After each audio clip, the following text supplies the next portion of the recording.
What's up, fam? Welcome back to the Steep Stuff Podcast. I'm your host, James Loriello, and I'm so excited to bring you guys one more Elite Men interview. Better late than never. I saved the best for last.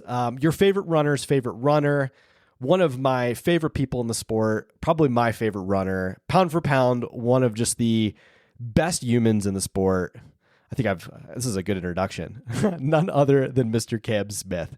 Super excited to catch up with Cam following his long winter of racing schemo, trying to help the USA get that berth or spot, if you will, into the 2026 Olympics in Italy.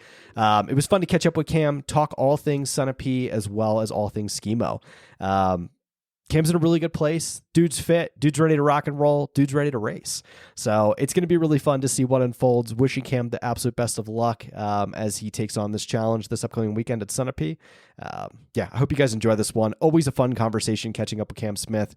Without further ado, Cam Smith. Cam Smith, welcome back to the Steep Stuff Podcast. How are you, my friend?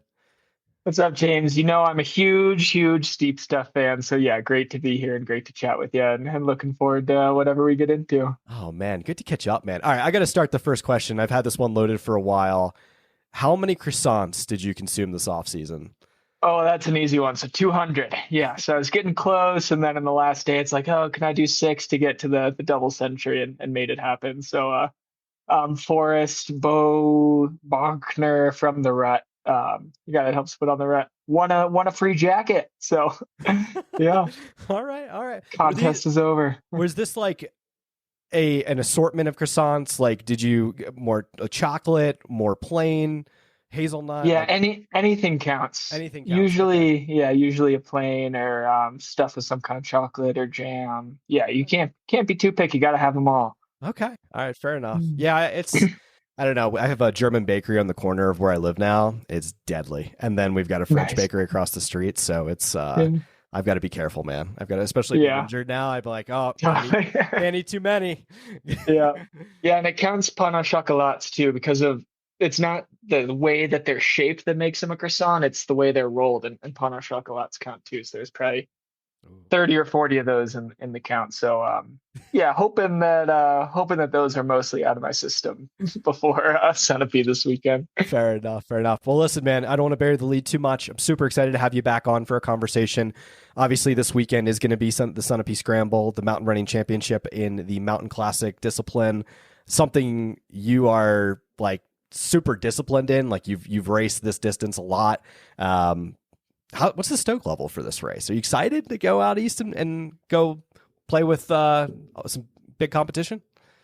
I'm super excited. Yeah, this is what I live for. You know, I love just putting myself in the pressure cooker and having something on the line and having this situation where you need to perform to make something happen. And I think that brings out the best in people. And it's just really exciting to be doing it. It's funny, like I was racing all winter, obviously, and then I've had about a 6-week break, so it hasn't been a super long off season, but plenty of time to be stoked to really go for it again. Nice. Well, this is something I actually wanted to catch up with you about. I mean, I was kind of debating. I was like, man, do I save this for another long form interview we do, maybe after Broken Arrow, or do we just dive into it? But I got to ask you, man, how was the racing season this year for Schemo? I know, like, you went to a bunch of different countries. You did a bunch of different things. It was really fun to follow along. If you could sum it up maybe in just like a 5 or 10 minute synopsis, like maybe talk about some of the World Cup races that you did, some of the highlights, just kind of give me the rundown on that. Sure. So this winter is the pre-Olympic winter.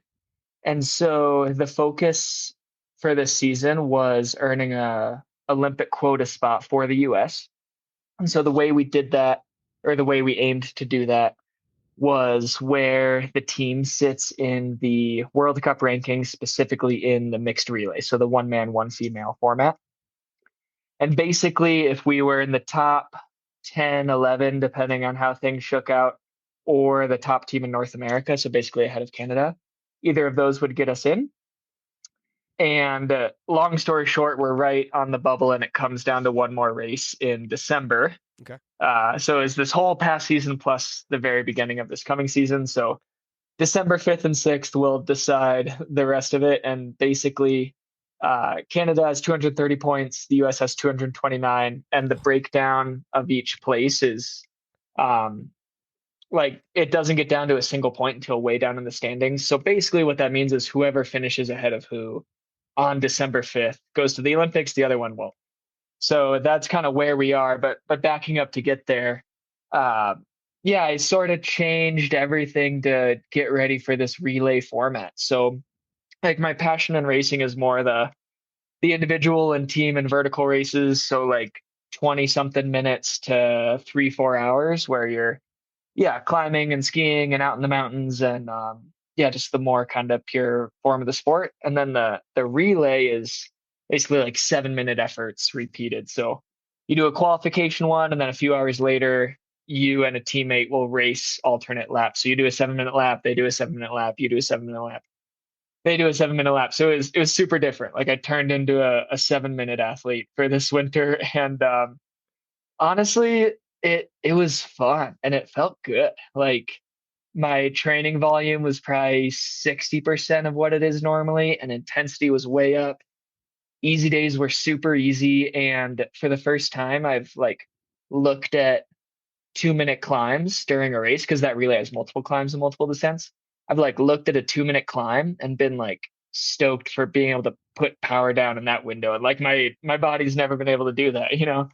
So it was fun and it was exciting, and the racing was really competitive and back and forth. And you just kind of, when you're really fit with the short stuff and with gym training and everything, you just kind of feel light walking around and bounding up the stairs. And just it feels healthy. It feels good Oh to man. some extent.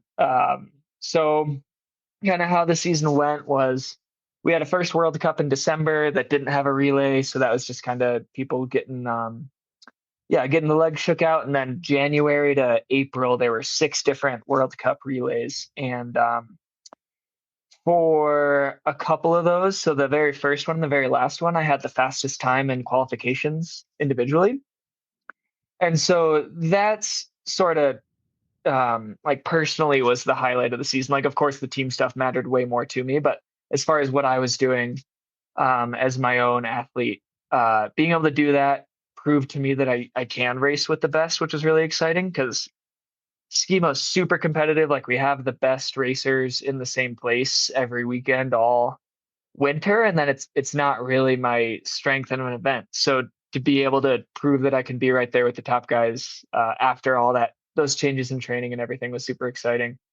And then the team, we started off pretty well, and we're like sitting pretty well in the rankings, and then sort of struggled through the middle and sort of put it together again at the end, and got ourselves right on the bubble. But it's complicated. Like it's not just how I'm doing, it's how the other men on my team are doing, how the other women on my team are doing, how the other countries are doing. Like it's there's a lot of moving parts, and I was just really glad to have been part of it. And to go from literally like sprinting up 2 minute hills with skis on to then getting ready for running season feels pretty good once I get rid of those skis and the climbs are longer than 2 minutes. I think it'll be a good kind of launch pad for this race season. So if I'm right, you'll see me have a great race on Sunday, and if I'm wrong, then give me some more chances. Maybe it'll just take me a few more weeks. Fair enough. Fair enough. How I gotta ask you this just because I'm just so interested from a training theory perspective. Like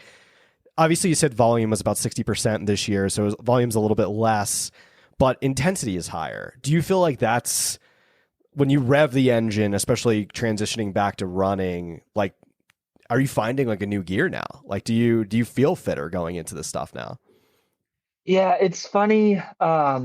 I think there's definitely some benefit there, but I didn't necessarily feel it because I went from a season of super short racing, all in Europe, like mid and low altitude, finishing with a couple weeks in Norway, like at the ocean, just straight back to Crested Butte at almost 9,000 feet and like Yeah. training to 12 and 13 plus thousand feet.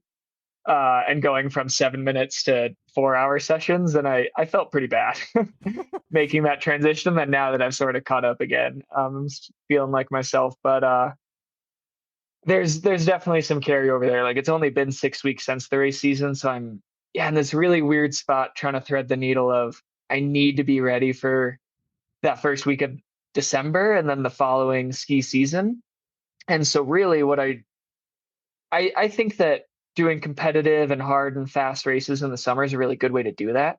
Ideally, they'd all be in July and August, but all the races I'm most excited about are in June and September. So here I am just kind of trying to find a way to make it work. So I spent about a month just, yeah, well, I took a little break, was then spent about a month trying to cram in some base training, get some strength in the gym back, and yeah, build up the running mileage. And then basically from here at Sunapee, GoPro Games, Broken Arrow, kind of sharpen back up a little bit, but I'm really not going to do that much intensity. Like I'm just still kind of carrying over from the winter and then getting just like generalist fit. Build a base again in July and August, and then go back to racing in September, which hopefully is at Worlds. And then if not, then yeah, I'm pivoted to December. So yeah, it's interesting. I think there's definitely some benefit there. I just didn't necessarily feel it with the way I set myself up, and Yeah. I'm kind of trying to have a little bit of everything, and yeah, shooting big, and yeah, hopefully it works out. Oh, I love to hear it, man. It's interesting too. I was laughing because like I had Ryan Becker on a few episodes ago, and he lives at like 8,000 or 9,000 feet in Telluride, and he's like, nothing looks good at 9,000 feet. He's like, Right. it's Yeah. so hard to tell like where I'm at, like even from a grade adjusted pace perspective. He's like, because you're so high up, it's a little bit different, but you'll get to find out this weekend at Sunapee. It's going to be really interesting, especially like this is such a weird. I don't want to say weird, but it's such a different type of course because it's yes, it's fast. Yes, there's some technical sections. There's 2 loops involved. Neither of the 2 loops are the same. There's some road when it comes to like the dirt ski road. So it's just going to be interesting to see like what plays the different folks' strengths and not. It's interesting for me because as a fan of yours and as someone that really respects you in the sport and just understands like your capabilities, I think a lot of your peers too. Well, like even Dan Kurtz had said it, like we were talking about you, and you're just so widely regarded as such a good climber. Obviously there's a lot of opportunities there for climbs and to kind of, do really well there. Have you thought about some of the technical descents? Have you worked on some of that stuff in the off season since you've kind of come back and started playing on the trails? Yeah. So like thanks for saying that. And I think my climbing is going to be as good or better than it is all season. Like a lot of times I run better uphill in the spring than I do in the fall after not running all winter and just being on skis. But then obviously my speed is well behind. But part of my training for all those relay races was I was doing track workouts midwinter, as opposed to there's been years where I didn't run a step from sometime in October to sometime in April. Wow. So then this year I was actually running, kind of hitting some trails because they're, yeah, a lot more available in Europe than there normally is in Colorado. Yeah, changing climate, different climate, and all that. So yeah, I was running on some trails over there and then doing some really high quality track work. So I feel really good about my climbing, feel really good about my speed, feel really good about my overall fitness.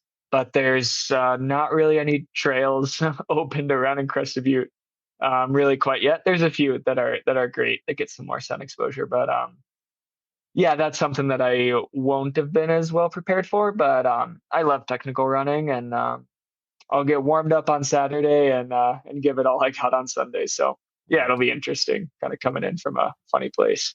Love to hear it. I think, dude, I think a lot of people are in the same position too. Like, unless you like live near there or on like maybe at sea level or on the Front Range, it's got to be hard to get on dry trails. It's weird because in the springs, like we've had dry trails for a really long time. It's been strangely warm here. So this course itself, like I said, 2 loops. First loop is different from the second one. This is an interesting race because like as you've raced Broken Arrow before, when you think about like the 46K, right, for a 2-loop race, usually the person leading the first loop might not be the person winning. When you think about strategy wise for a race like this, especially with how stupid fast most of these guys are going to take it out, do you have maybe a wait and back and kind of see? Are you going to be aggressive? Like, have you kind of thought that through with how to approach this race just because the stakes are high and it's like if I don't assert myself in the race right away, there's a chance I might not be able to get into it. Have you thought about that?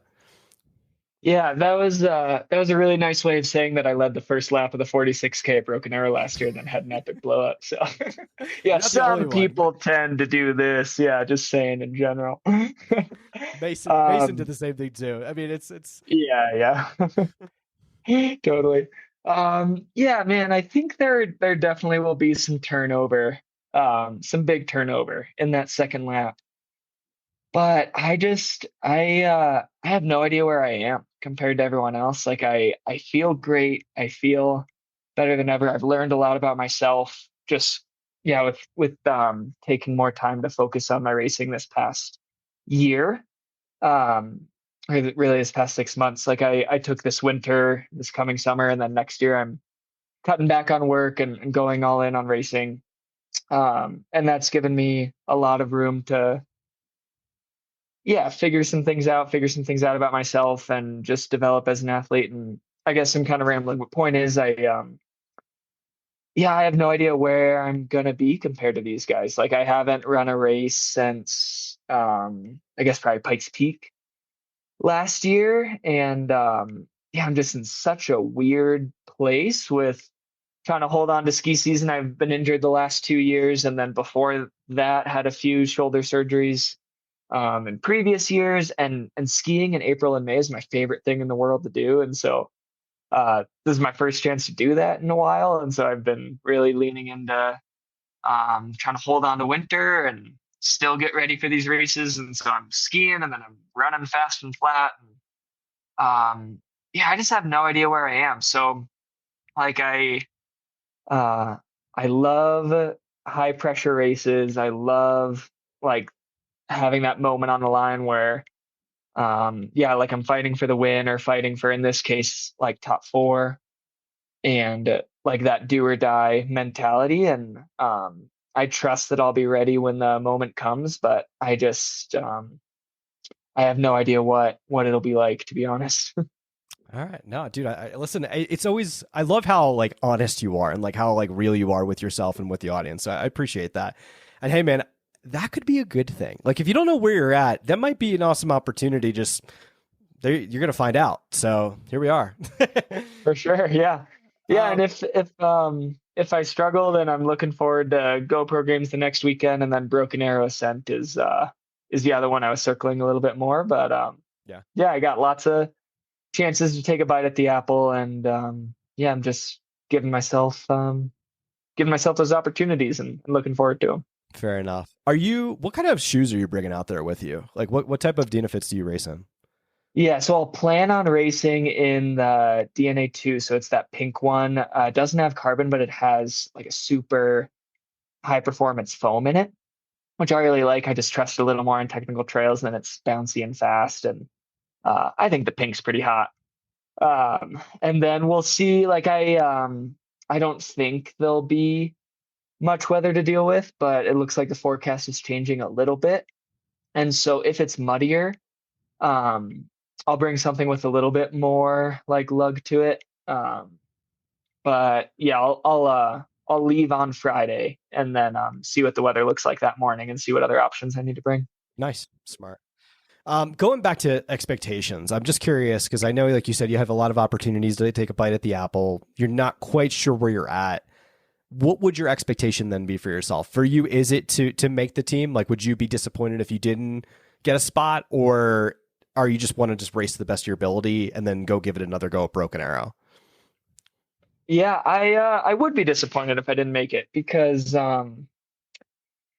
like I recognize that maybe like I'm coming in without obviously having made this a huge focus, but I race better when the stakes are higher, and so I'm going to put that pressure on myself. And I one day I'll get to the place where I'm happy with giving it my best and know I did the best I can this day, but I'm just not there yet in life. Maybe give me another 10, 20 years and I'll be satisfied with subjective results instead of objective, but I am just not there. And yeah, I'm going there to compete. I'm going there to earn that spot. Um, if I'm coming through in that second lap in the top four, then I'm hunting for third and hunting for second and hunting for the win and gonna do everything I can that day. And if I'm fifth or behind, that's all the same, and I'll be disappointed. And then feel sorry for myself for 5 or 10 minutes, and then celebrate and hang out with everyone that's out there and be stoked for the people that did make it. Cause I think whoever makes it will have had to earn it and will be the best athletes for the team.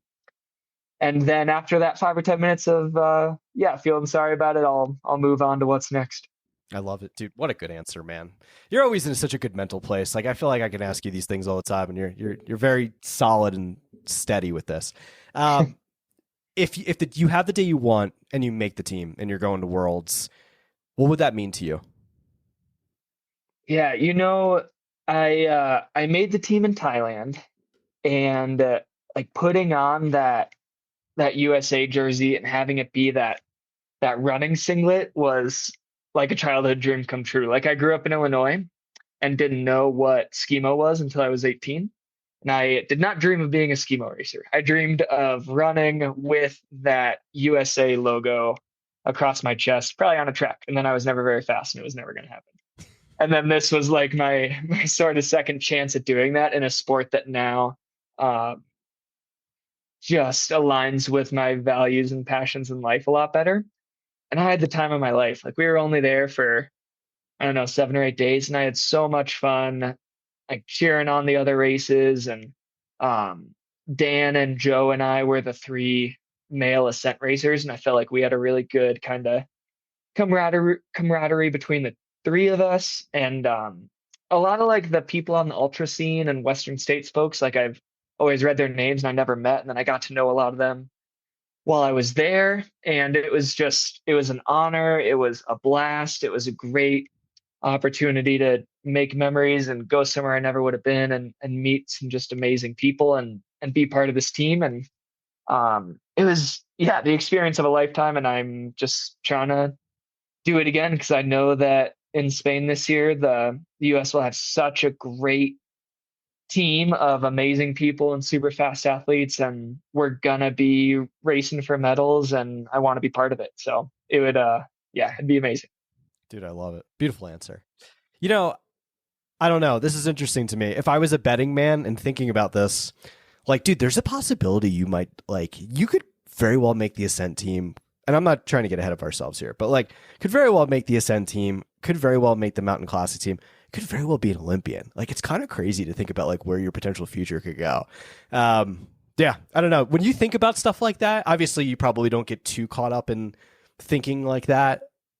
But do you think about that? Like, what would that mean to you? Like, what would that feel like to be able to do all of these things? Yeah, I'm really caught up in the day to day. Like objectively, the fact of the matter is whatever I do for the next 6 months and 6 days, perhaps it is, I think, until our that World Cup that decides the Olympics. Like it literally is, I have a good day, I'm an Olympian, I get all of the USOPC support that comes with that, which they've just announced a change with the way they're supporting their athletes. It's basically a $200,000 difference to do that. You go to the Olympics, you're an Olympian for life, you get the experience of going there, or you don't. And it depends on how I do over a 15-minute window 6 months from now. And like, I'm just not worried about it. Like, I'm just trying to, like I'm focused on this weekend right now. I'll be focused on the weekend after that next. And I'll look back on it all at some point. But I guess, the reason I bring up that like Olympic qualification is I'm just really not that worried about like, whether I make it or not. Because I got to put these thoughts together. Like I want it badly. Like I'll be overjoyed if I make it. I'll be devastated if I don't. But I know that regardless of the emotions that happen on that day, I'm going to move on to what's next. So it's the same thing with Sunapee. It's the same thing with Broken Arrow. It's the same thing with Skimo. Like, yes, I want it so badly. Yes, it's a part of my identity. Yes, it's like everything that I'm training for, but I know that I'll just move on to what's next regardless. Dude, it's a beautiful answer. I think we'll call it on that. Kim Smith, Awesome. wishing you the absolute best of luck this weekend. I cannot wait for what your future holds, man. Good or bad or whatever. Like, I rooting for you, buddy, and just your biggest fan. So wishing you the best of luck. Thanks, James. You're the best. And the whole running community has you to thank for just spreading some stoke, spreading some knowledge, and just all you do is lift people up. So thanks for letting me be part of it. Thanks, man. Appreciate you. Listen up, guys. The Steep Stuff podcast is brought to you by Ultimate Direction USA. Guys, I am so excited. UD just dropped their new Race Vest 6-liter and Ultra Vest 12-liter in 2 beautiful aesthetic colors. You guys got to check these new vests out. They're dynamic in ways like that you just have never seen from an Ultimate Direction vest. Very stretchy, lots of storage, beautiful aesthetic colorways coming to you in a new, like a white and blue and an onyx and green. Just absolutely beautiful vests. I think these ones are just like some of the best products we've ever dropped, and I'm so excited for you guys to try them out. Hop on ultimatedirection.com and use code SteepStuffPod. Again, that's SteepStuffPod for 25% off your new vest. I mean, they're already affordably priced, but 25% off is just going to make it so much more affordable for folks in an already increasingly expensive trail running environment. So hop on ultimatedirection.com, get yourself a new vest, a pack, or any hydration solution, and let me know what you guys think.